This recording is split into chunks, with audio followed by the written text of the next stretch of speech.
जिस माननीय अखिलेश यादव को आरोप लगाते थे कि 86 में 56 एसडीएम है, आज तक सदन में वो जवाब नहीं दे पाए। कारनामा हुआ थी अहमद और मुख्तार अंसारी का रमजान के महीने में हुआ है और ये एक माहौल तैयार किया। यहाँ तो दो तरह के माफिया हैं, एक अपने माफिया, एक दूसरे माफिया। माफिया रहे होंगे, लेकिन गरीबों और नौजवानों किसानों के लिए तो मसला। तो मैं हूँ राजन ओझा और आप देख रहे हैं RA24 न्यूज।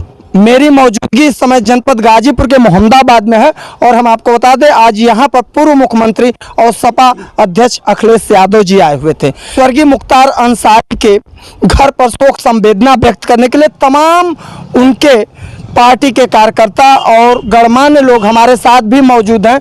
हम जानना चाहेंगे कि अखिलेश यादव जी जिस प्रकार से मुख्तार अंसारी के घर पर आए हुए थे और जिस प्रकार से उनकी मृत्यु हुई है, तमाम तरह से आरोप लगाए जा रहे थे कि मुख्तार अंसारी जो है बाहुबली माफिया डॉन था और ऐसा मुख्तार अंसारी ऐसा नाम था कि अच्छे लोगों की मुख्तार अंसारी के नाम से हार्ट अटैक आ जाया करता था, लेकिन मुख्तार अंसारी की मृत्यु जो है हार्ट अटैक से नहीं हुई है। तमाम विषय पर हम चर्चा करेंगे। हमारे साथ संजय कनौजिया जी हैं, उनसे पहले तो जानना चाहेंगे।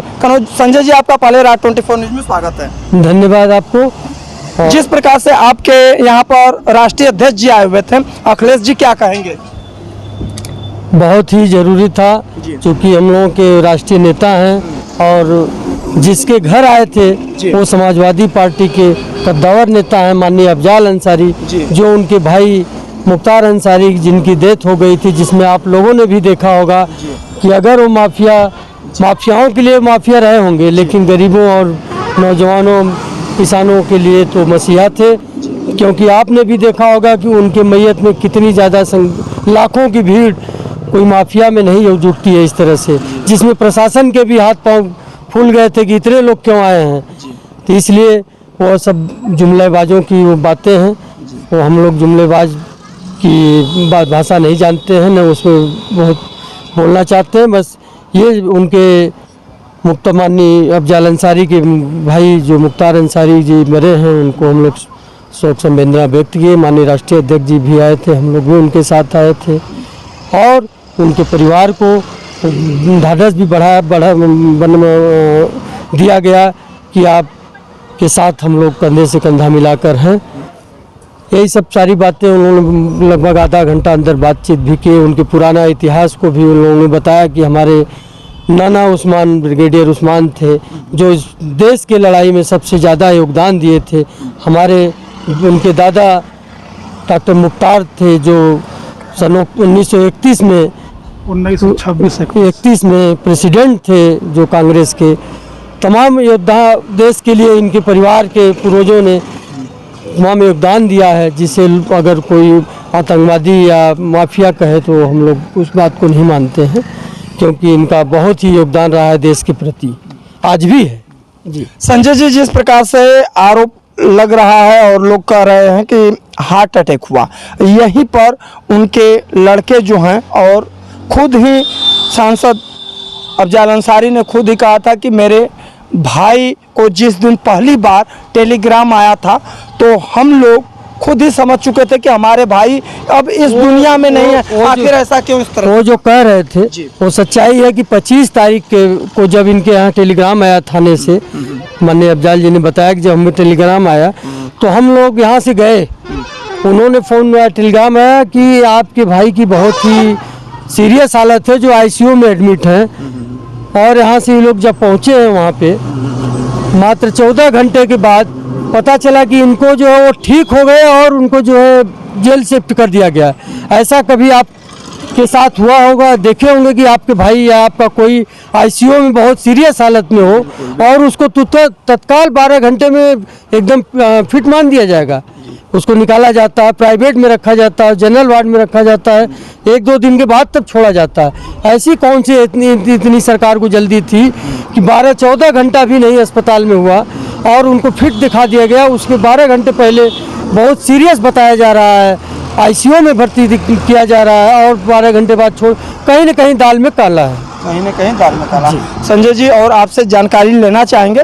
लेकिन साथियों, जिस प्रकार से हम आपको बता दें कि मुख्तार अंसारी के बारे में तमाम तरह से आरोप लग रहे थे कि अपराधी है, गुंडा है, मवाली है, और कुछ लोग कहते हैं गरीबों का मसीहा है। और एक चाचा भी आज यहाँ पर आए हुए हैं, गोरखपुर से चल करके यहाँ पर अखिलेश यादव जी का कार्यक्रम था।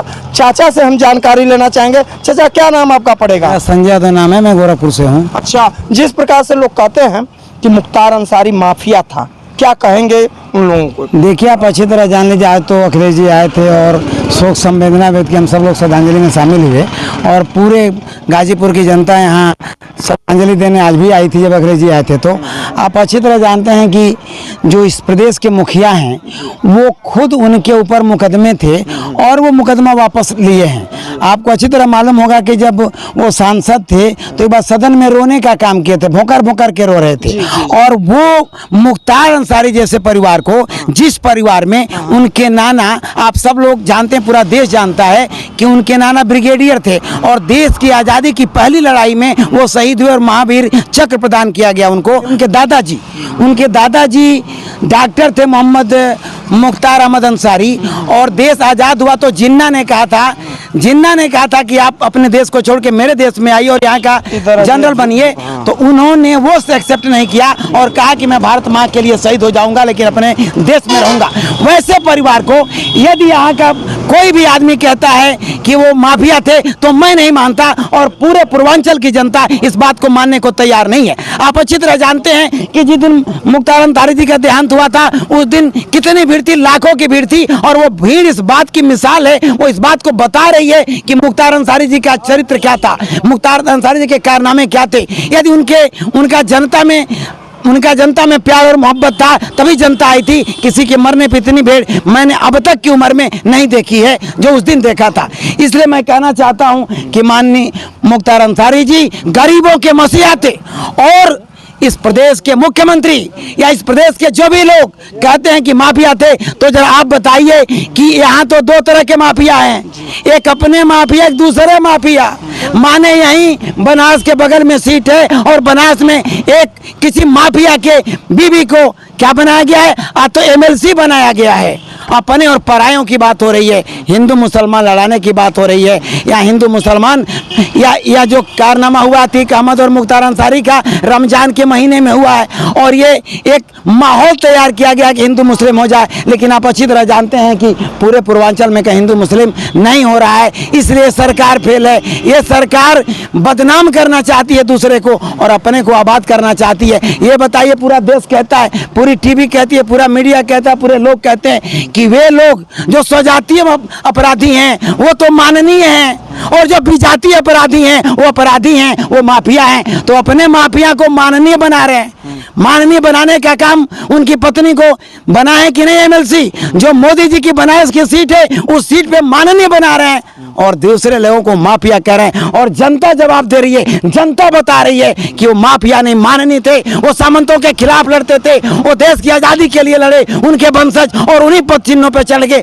आज वो इस प्रदेश और देश में लड़ाई लड़े। तो मैं नहीं मानता कि मुख्तार अंसारी जी कहीं से माफिया थे। मुख्तार अंसारी जी गरीबों के मसीहा थे, गरीबों के लिए काम करते थे, इसलिए गरीब उनको उनके मरने के बाद उतनी बड़ी सैलाब और उतनी भीड़ हुई थी। और माननीय अखिलेश यादव जी आज जो आए थे, आज भी आप देखे होंगे जनता का सैलाब, और आज वो श्रद्धांजलि देने आए थे, उनके परिवार को सांत्वना देने आए थे और वो सब उनसे मिल के परिवार से उनको ढाल बनाने का काम किए। आपने दो बात कहा है जिसमें से हम जानकारी आप ही से लेंगे। जिस प्रकार से आपने कहा कि योगी आदित्यनाथ के बारे में कि सदन में, संसद भवन में वो रो रहे थे, आपने कहा है किस कारण योगी आदित्यनाथ उस समय रो रहे थे? देखिए, उनके ऊपर तमाम केस थी, वो मुकदमे में अपना केस वापस लिए हैं और वो आप भी देखें, पूरा देश भी जानता है और गूगल पे भी है और यूट्यूब पे भी है कि क्यों रो रहे थे उस समय। तो सदन हम पूछ रहे हैं आपसे कि यदि माननीय मुख्तार अंसारी जी, श्रद्धेय मुख्तार अंसारी जी और जो भी सांसद और विधायक, चाहे अतीक अहमद ही क्यों ना हो, जब उनकी हत्या होती है, चाहे वो मर जाते हैं, तो श्रद्धांजलि सदन के अंदर दिया जाता है कि नहीं दिया जाता है? यदि उनको श्रद्धांजलि दिया जाता है तो माननीय है। तो आप अपने गुंडों बदमाशों को माननीय बना रहे हैं और दूसरे को माफिया कह रहे हैं। मैं पूछना चाहता हूं कि स्वजातीय विजाति की बात नहीं है, आप अपने को मजबूत कर रहे हैं और दूसरे को बर्बाद कर रहे हैं। आप सदन में कहते मिट्टी में मिला दूंगा, मिट्टी में मिलाने की बात सदन में इस तरह कही जाती है जैसे इस प्रदेश का मुख्यमंत्री कहता है। मुझे तो लगता है कि इस प्रदेश का मुख्यमंत्री गुंडा है, वही सबसे बड़ा गुंडा है और इसलिए वो कहता है। आप जानते हैं कि ताड़ी पार इस देश का गृह मंत्री है। मैं कहना चाहता हूं कि योगी जी ईमानदार हैं, योगी जी यदि बढ़िया हैं तो मैं गोरखपुर का ही रहने वाला हूं। मैं जानता हूं कि कितने जातिवादी हैं, वो सदन में और सदन से बाहर भी कहते हैं कि मैं क्षत्रिय हूं। भगवान अपने आप कहते हैं कि क्षत्रिय कुल में पैदा हुए। मैं कहना चाहता हूं योगी तो जाति प्रमाण पत्र बनता नहीं और हनुमान जी को कहते थे दलित हैं। दलित मैं बता दीजिए हनुमान जी की जाति प्रमाण पत्र किस सन में और कहां बनी थी। मैं पूछना चाहता हूं माननीय योगी जी से कि क्या जाति प्रमाण पत्र दिखा देंगे हनुमान जी की जो आपने दलित कहने का काम किया और अपने आप को क्षत्रिय कहने का काम किया। योगी कभी किसी जाति का नहीं होता, भगवान किसी जाति के नहीं होते, वो उनके कारनामे होते। इसलिए मैं कहना चाहता हूं कि देश की जनता 24 में जवाब दे देगी कि कौन क्या है। और अब चुनाव चल रहा है, देश की जनता आपके सामने है। अब यहाँ संविधान बचाने की बात हो रही है। देश में संविधान विरोधी और संविधान समर्थक का चुनाव होने जा रहा है। देश संविधान से चलेगा कि मनुस्मृति से चलेगा, अब तो चुनाव होने ही जा रहा है और सब सामने आ जाएगा 24 में। लेकिन आप इस तरह से कर रहे हैं संविधान के बारे में, लेकिन यही जो है सत्ता पक्ष हमेशा से करे कि जितने भी लोग हैं भ्रष्टाचारी जेल के अंदर जा रहे हैं। अरविंद केजरीवाल से लेकर तमाम लोगों को जेल भेज रहे हैं, क्या कहेंगे? अच्छा आप बताइए, क्या अरविंद केजरीवाल को भ्रष्टाचारी मानते हैं?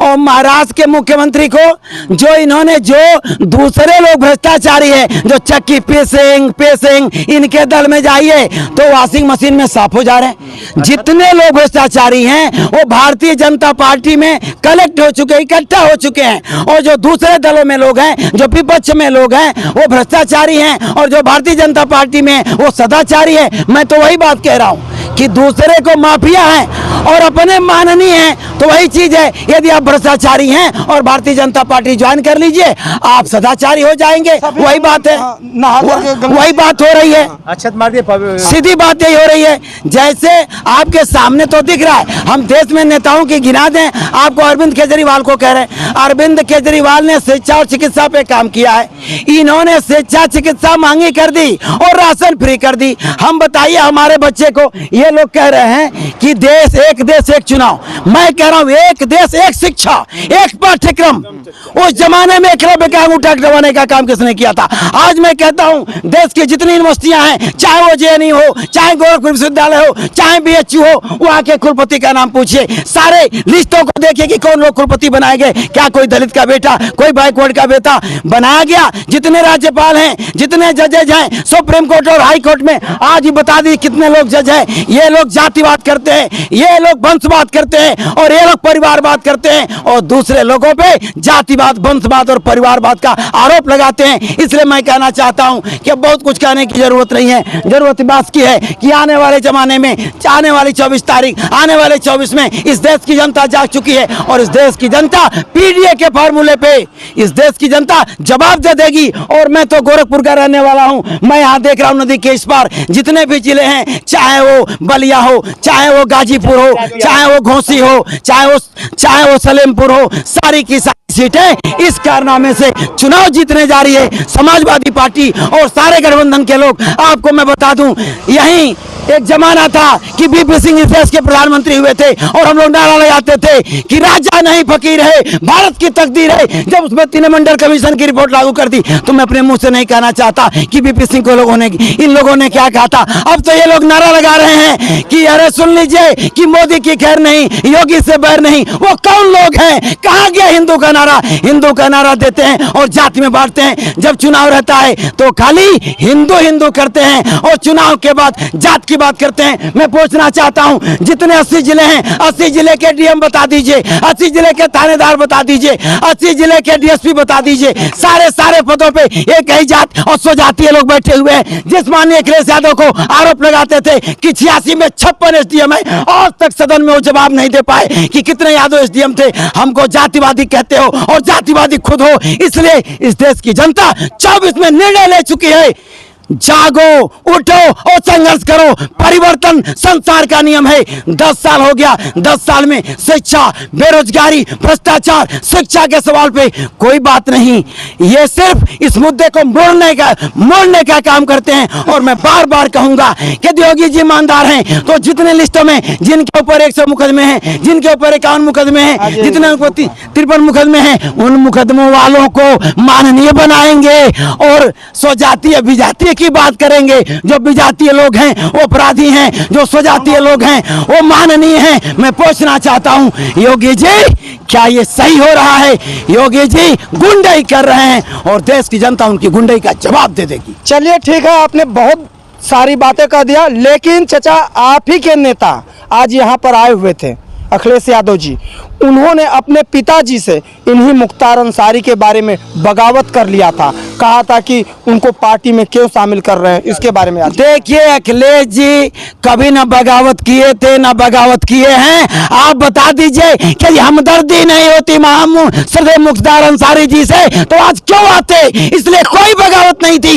ये आदरणीय लोग थे, ये मसीहा लोग थे, ये देश के इस कुर्बानी को अखिलेश जी नहीं जानते होंगे इसलिए कर दिए होंगे। लेकिन आज अखिलेश जी को इस बात की जानकारी हो गई कि देश की आजादी में यदि किसी वीर सपूत के घर के लोगों ने काम किया है तो मुख्तार अंसारी का परिवार है। और कोई भारत में यदि कोई परिवार है तो नेहरू का परिवार था, लेकिन उसके बराबर का परिवार उनसे पहले देश के कांग्रेस के अध्यक्ष थे। इसलिए मुख्तार अंसारी की तुलना पूरे देश के उन पुरधाओं में करनी चाहिए, वीर सपूतों में करनी चाहिए जो देश की आजादी में कुर्बान हो गए। ऐसे परिवार के मुख्तार अंसारी थे। यदि ऐसे नहीं होते तो आज अखिलेश जी आते नहीं। यदि उनके मन में बगावत होती तो आज उनके मन में श्रद्धेय हैं, आदरणीय हैं, इसलिए आए थे। और पूरा देश जान चुका है, हम लोग भी इतना नहीं जानते थे जो आज जान रहे हैं। इसलिए मुख्तार अंसारी जी को मैं सादर नमन करता हूं और दुनिया से, देश से कहना चाहता हूं कि बाबा जी विजातीय और स्वजातीय अपराधी खोज रहे हैं, अपने को बढ़ा रहे हैं, दूसरे को जेलों में मरवा रहे हैं। इनका जवाब दे दो, देश की जनता जवाब दे दो। धन्यवाद। चलिए बहुत बहुत धन्यवाद दोस्तों, आज तक के लिए इतना ही। कैमरा पर्सन राहुल पांडे के साथ गाजीपुर से राजन जाग रिपोर्ट। धन्यवाद, शुभकामना।